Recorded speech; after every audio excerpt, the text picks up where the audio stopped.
통풍 시트 켜줘. 열선을 최고 단계로 설정해주는데요. 시트 쿨러 켜줘. 안녕하세요, 오토캐스트 신승엽입니다. 오늘 저희가 함께 살펴볼 차량은 테슬라 모델 3 하이랜드입니다. 저희가 촬영을 하는 시점을 기준으로 가격도 확정되지 않았고 출시 일정도 정해지지 않았어요. 그렇기 때문에 저희가 전해드릴 수 있는 내용은 제한적이지만 그럼에도 불구하고 이전 모델과 달라진 점들이 상당히 많기 때문에 10가지 포인트만 찝어서 살펴보도록 하겠습니다.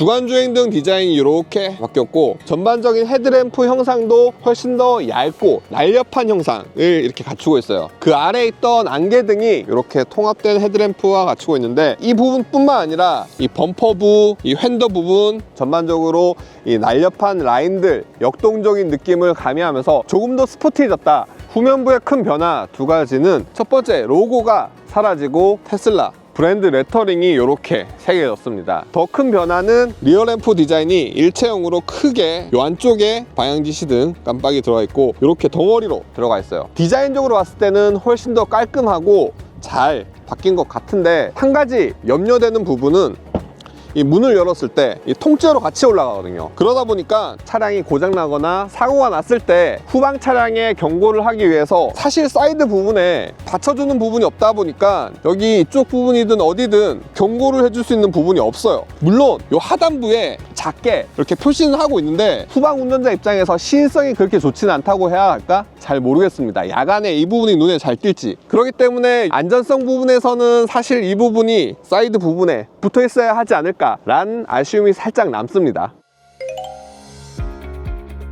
모델 3 하이랜더 같은 경우에는 중국에서 제작이 됩니다. RWD 모델 같은 경우에는 LFP 배터리가 탑재되고요. 1회 충전 주행 가는 거리는 복합 기준 382km, 400km를 도달하진 못했어요. 물론 겨울철 추운 부분에 있어서는 아쉬움이 분명히 있을 거예요. 과거에 테슬라의 주행 가는 거리가 다른 차량들과 비교했을 때 테슬라의 강점 중에 하나지만 시간이 흐르고 어느새 이제는 테슬라의 강점이 긴 주행 가는 거리는 아니다. A필러 하단부에 이렇게 빨갛게 점이 들어와요. 시인성 자체가 그렇게 뛰어나진 않지만 이런 기능들이 새롭게 들어갔다. 사실 테슬라 오너분들 중에서는 특히 오른쪽에 차선 변경을 할 때 고개를 끝까지 돌리지 않는 경우가 종종 있어요. 이 센터 디스플레이에 그래픽이 워낙 차들을 잘 표현하고 있고 이 깜빡이를 넣으면 이렇게 카메라로 화면을 비추기 때문에 시야를 끝까지 돌리지 않는 경우가 종종 있습니다. 그런데 야간에 비가 많이 오는 경우에 아주 가끔씩 이러한 것들로 차선 변경 중에 사고가 나는 경우가 있습니다. 그러한 측면에서 이 사각지대 경보 알림이 이렇게 뜨는 것, 후측방 경보 알림이 뜨는 것은 조금 더 운전자의 습관을 익히는데 좀 좋은 영향을 미치지 않을까, 긍정적인 변화로 보고 있고, 여기 계기판에 다 표시가 되지만 테슬라 운전하시는 분들 혹은 다른 차를 운전하시는 분들도 사이드미러 체크하고 숄더 체크하고 룩미러 체크 이런 것들은 좀 습관이라고 하는 것을 말씀드리고 싶어요. 제가 이제 모델 3 하이랜드를 타면서 가장 극적인 변화, 크게 와닿는 변화는 이 승차감과 이 조작성입니다. 기존 모델 3의 승차감은 딱히 좋다고 말할 수는 없었어요. 굉장히 단단하고 좀 불편한 느낌, 먼 거리를 갈 때는 좀 피로감이 많이 올라오는 그러한 세팅이었기 때문에 저는 이 테슬라 모델 3를 비롯한 테슬라 차량의 승차감이 그렇게 좋다고 느껴본 적은 많이 없는 것 같아요. 그런데 이 모델 3 정말 좋다고 말할 수는 없지만 기존 모델 3와 비교했을 때 굉장히 많은 부분이 개선되었다. 그러다 보니까 지금 계속 고속으로 장거리를 주행하고 있는데 피로도가 굉장히 낮아졌어요. 물론 시트나 다른 것도 있겠지만 기존에 사실 테슬라가 구조적으로 나쁜 구조는 아니었거든요. 전기차 자체가 배터리가 하단부에 있기 때문에 무게중심이 굉장히 낮았고 서스펜션이라든가 다른 여러가지 구조들 자체도 롤링이나 피칭을 억제하는 단단한 구조가 있었는데 BMW 혹은 뭐 포르쉐 이런 것들은 단단함 속에서도 부드러운 승차감을 구현했었고 그 단단함 역시 스포티한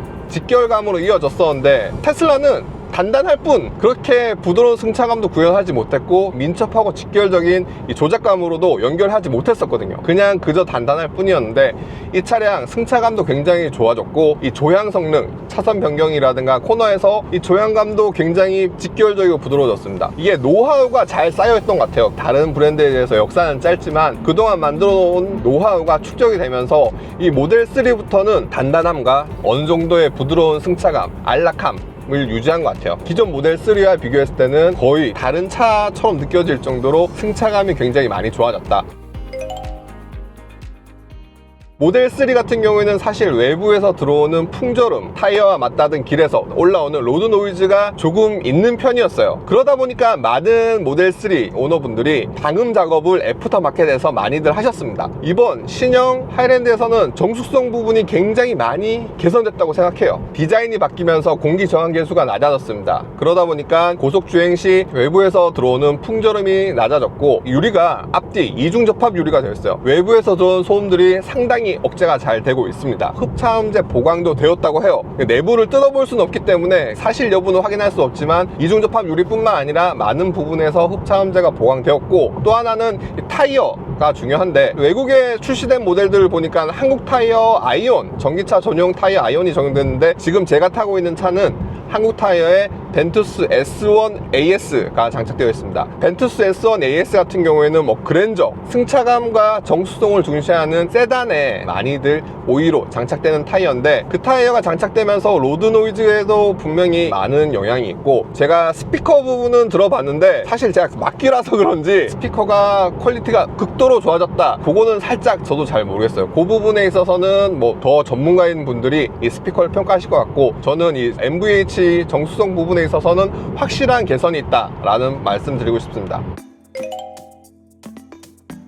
실내에서 눈에 띄는 점, 소재, 마감이 굉장히 많이 좋아졌어요. 이게 사실 기존의 테슬라 같은 경우에는 뭐 단차가 좀 많이 있거나 소재에 대한 불만들이 있었어요. 근데 이번 모델 3는 눈에 보이는 곳, 손이 닿는 곳이 마감도 그렇고 소재들의 촉감들도 굉장히 많이 좋아진 것 같습니다. 가죽이라든가 스티치, 마감들 이런 것들도 다 좋고, 이거는 크게 한 3가지 요인이 있는 것 같아요. 첫 번째는 테슬라가 그동안 10년 넘도록 차를 만들면서 생산에 대한 노하우가 쌓이는 것. 두 번째는 납품하는 부품사들이 그 기준을 조금 더 까다롭게, 테슬라나 혹은 납품하는 부품사에서 그 기준을 좀 높였던 그런 2가지 포인트가 있고, 마지막으로 이게 개인적인 생각인데 미국에서 차를 만들 때보다 중국에서 만들 때 조립 품질이나 이 꼼꼼함이 조금 더 있는 것 같아요. 중국에 들어오는 모델 Y나 지금 이 모델 3 같은 경우에도 전반적으로 봤을 때 과거에 비해서 많이 좋아졌구나. 물론 저희가 중국 차 혹은 중국 제품에 대한 인식이 약간의 저가나 그런 것들이 있겠지만, 사실 중국에서도 뭐 5천만 원, 6천만 원대 이런 고가의 제품에 대해서는 품질이 굉장히 괜찮거든요. 괜찮기 때문에 이 3가지 요인, 테슬라의 노하우, 그 다음 납품하는 부품사의 이제 역량의 증가, 그리고 마지막에 중국으로 공장이 바뀐 것도 어느 정도 영향이 미치지 않을까, 이런 실내 인테리어 부분에 있어서. 이 앰비언트 라이트나 대시보드의 이런 장식들은 약간의 조금 더 고급감을 살려주는 것 같아요. 사실 테슬라를 타면서 휑한 느낌? 정말 심플함의 극치였는데 디자인에 조금 더 신경을 쓰는 모습이 좀 보이기 시작했습니다. 특히 앰비언트 라이트 같은 경우에는 많은 색상을 바꿀 수 있고 즉각적으로 반응을 해요. 요즘 사실 앰비언트 라이트가 많은 브랜드에서 좀 과하게 적용되는 것 같은데, 저는 요 정도 수준의 앰비언트 라이트가 딱 좋은 것 같고, 그 외에도 기존 테슬라에선 잘 보지 못했던 이러한 꾸밈들이 약간의 인테리어 전반의 디자인 수준, 품격을 좀 한 단계 더 높여주는 느낌을 주고 있습니다. 시트 부에서 드디어 이렇게 통풍이 들어갔어요. 열선뿐만 아니라 통풍이 들어가 있고, 물론 음성으로도 이 통풍은 조작이 가능합니다. 통풍 시트 켜줘. 열선을 최고 단계로 설정해 주는데요. 시트 쿨러 켜줘. 열선 최고 단계로 설정이 돼요. 요거는 조금 애매한 것 같아요. 음성이 아니라 터치를 통해서 설정을 해야 됩니다.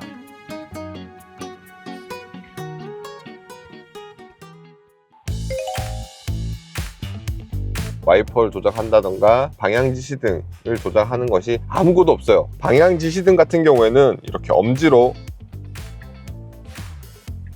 좌우를 방향 지시등을 할 수 있어요. 버튼식으로 바뀐 이 방향 지시등은 처음에는 좀 어색했는데 하루 이틀 정도면 금방 익숙해지는 것 같아요. 생각 외로 크게 불편함은 없는 것 같아요. 그리고 오토파일럿 같은 경우에는 여기 반대편에 있는 오른쪽에 버튼을 누르면 오토파일럿이 주행 중에 활성화가 됩니다. 저희 같은 경우에는 초반에는 오토파일럿을 활성화 못했는데 주행거리가 워낙 짧아서 카메라 인식이나 이런 것들이 좀 필요했었어요. 그리고 한 30km를 넘으니까 오토파일럿이 활성화가 됐습니다.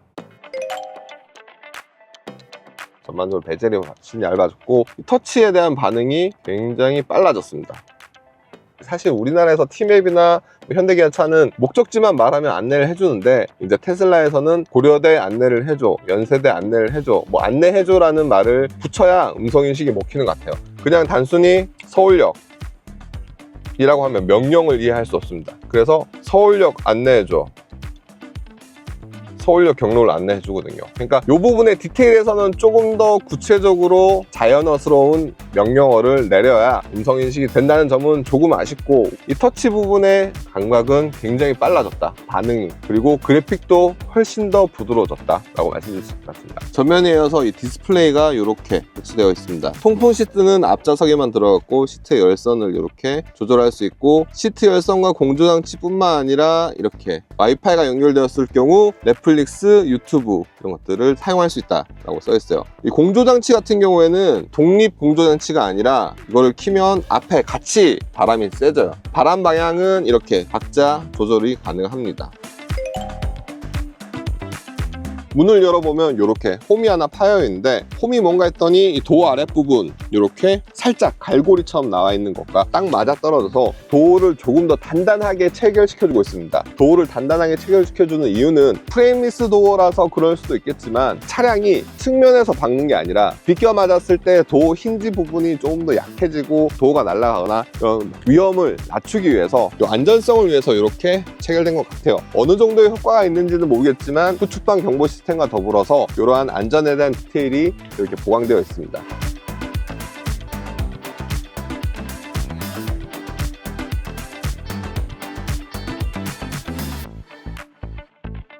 오늘 저와 함께 테슬라 모델 3 하이랜드를 살펴보셨는데 어떠셨나요? 사실 겉모습만 본다면 가볍게 이루어진 마이너 체인지라고 쉽게 볼 수 있겠지만, 타면 탈수록 굉장히 많은 것들이 바뀌었다라고 생각이 됩니다. 실내 인테리어를 비롯해서 훨씬 더 고급스러워졌고, 테슬라가 이제 차를 만드는 기존의 노하우들이 충분히 녹아있는 것 같은데요. 더욱이 기존의 공급자의 마인드가 아니라 소비자들이 원하던 옵션, 편의 사양, 다양한 니즈들을 곳곳에 반영을 하면서 전반적으로 상품성이 좋아졌습니다. 특히 놀란 점은 승차감이라든가 정수성 이런 부분에 있어서도 굉장히 많은 부분이 좋아졌고, 제가 그동안 테슬라를 타면서 이렇게 칭찬을 많이 한 적은 없는 것 같아요. 기존 테슬라 고객분들 입장에서는 조금 아실 수 있겠지만, 테슬라를 처음 접하시는 분들께는 이 차 좋은 선택이 될 것 같은데요. 이번 영상이 여러분의 선택에 조금이라도 도움이 되길 바라면서 전 지금까지 오토캐스트 신승엽이었습니다.